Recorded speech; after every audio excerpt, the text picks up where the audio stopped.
Hello দর্শক, আসসালামু আলাইকুম। আশা করি সকলেই ভালো আছেন।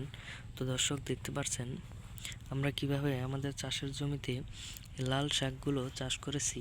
তো বন্ধুরা, এই লাল শাকগুলো খেলে কিন্তু প্রচুর পরিমাণের ভিটামিন হয়ে থাকে, এবং আপনারা যদি আপনাদের চাষের জমিতে লাল শাকগুলো চাষ করতে চান, তাহলে কিন্তু খুব সহজে এই লাল শাকগুলো চাষ করতে পারবেন। কারণ এই লাল শাকগুলো চাষ করে অনেক কৃষক ভাইয়েরাই ভালো ধরনের লাভবান হয়েছে, এবং আপনারা চাইলেও এই লাল শাকগুলো খুব সহজেই চাষ করতে পারবেন। তো বন্ধুরা, প্রথমে আপনারা এই চাষের জমিটি সুন্দর করে হাল চাষ করে নেবেন। হাল চাষ করে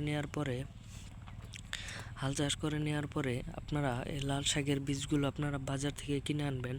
কিনে আনার পরে সেইখানে আপনারা ছিটিয়ে রোপণ করে দিবেন।